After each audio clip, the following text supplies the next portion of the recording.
Ask your doctor if Te Pāti Māori are right for you. Let's unpack this together. If you follow the evidence and use some robust research analysis, anyone with above average intelligence would immediately conclude that the best political parties at the present time are most certainly not Labour, Greens and Te Pāti Māori. They all have non-stop failure oozing out of every orifice and pore. However, more than half the population of New Zealand is well below the average standard measure of intelligence. So these far-left parties will automatically garnish a sizable portion of the votes. The vast majority of people who vote for these parties are also typically gullible and tricked more easily by con-job scam artists. That's the primary reason the Green Party is above the 5% threshold. So let's dive even deeper. Starting with the smallest of the scam parties, Te Pāti Māori, they clearly represent racism at its very worst. But they also home in on smaller radical groups for support, such as criminals, gangs, and people who tend to be more violent. As a point of interest, the lower one's IQ level, the higher their level of violence, and vice versa. People who genuinely identify as Maori do not need Te Pāti Māori representing them. In fact, such people would greatly improve their status and opportunities in life if they gave the Te Pāti Māori party as wide a berth as possible. Ideally, the freebie racist Māori electoral seat should have been abolished years ago, but it's never too late to learn and do the right thing. The ACT Party's Treaty Principles Bill is actually excellent value for Māori. What on earth is wrong with the idea of a united, happy, prosperous nation being one country with one people, all with equal rights? What a great example to set the rest of the world to follow. But no, sir, Te Pāti Māori are fighting the Treaty Principles Bill with aggressive, racist rhetoric and action. For some strange reason, Te Pāti Māori believe that back nearly 200 years ago in 1840, their Maori ancestors never ceded sovereignty and all of the New Zealand land and coastal marine areas indirectly belonged to their ancestral descendants. What rubbish! What total hogwash!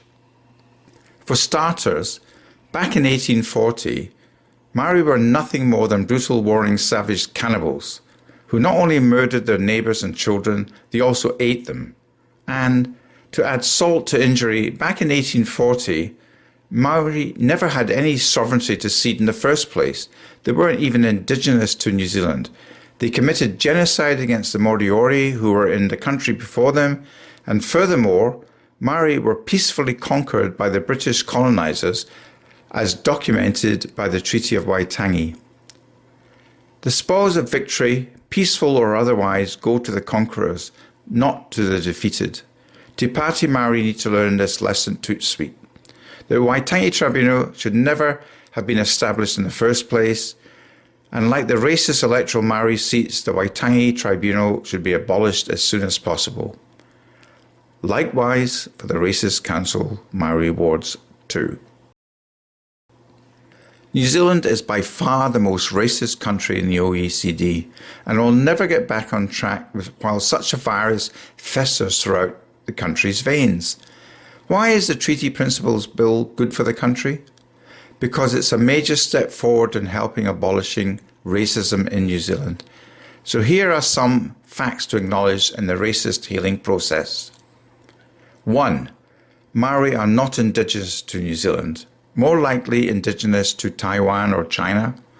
And if they ever had any sovereignty to cede in the first place, then they ceded it lock, stock and barrel. And therefore, they also have no right to self-determination. 2. Special rights for indigenous Maori need to be abolished, because what on earth could be more fake and more racist? This is akin to saying the descendants of effectively criminals should be given special preferential treatment and monetary bonuses. This act alone borders on what could only be described as criminal racism against innocent Pākehā and Moriori. 3. Currently, there are no legally valid treaty principles, so they either have to be defined into law or any reference to such principles need to be completely removed in their entirety right across the country in every possible aspect. Not to do so is blatantly racist. 4. Maori iwi are not in partnership with the Crown, never have been, never should be, and do not need to be consulted with for any government business of any kind. 5. The legal statutory definition of what actually is a Maori clearly needs to be detailed in law because now, nearly 200 years after 1840, there are no true Maori left. At best, we have 15% quantum blood Maori and 85% other ethnicity, with many Maori blends exceeding 95% other ethnicity. The nonsensical woke DEI category of I am a Maori, without the individual requiring a verifiable legal definition of proof, is destructive racism and totally nuts. What is good for everyone is good for Maori, and so obviously the Treaty Principles Bill is good for Maori. Ultimately, the Treaty Principles Bill will be good for helping end racism, boosting the economy, uniting families, and improving housing, transport, and health. The only people and organisations complaining about the ACT Party's Treaty Principles Bill are typically the rich elite iwi, the Waitangi Tribunal, Te Pāti Māori activist MPs, and some other political parties, namely the Greens and Labour, who are playing the Maori race card in order to scam voters into supporting them. These entities do not care two hoots about the ordinary, everyday Maori. They only care about themselves, their own status, and more importantly, lining their own financial pockets. They are all simply gravy train milkers. If you genuinely identify as Maori, then ask yourself this very simple question. How much of their settlement proceeds and how much of their wealth has been directly handed down to you? Normal, decent people who genuinely identify as Maori clearly do not need these people or organisations representing them. If you like racism and being scammed to the eyeballs on a daily basis, then Te Pāti Māori is definitely the right party for you. But always check with your medical professional first, so please ask your doctor if Te Pāti Māori is right for you. Make New Zealand great again, a united nation going forward as one country with one people, one vote and one flag. Thank you for listening. WhangāreiTim.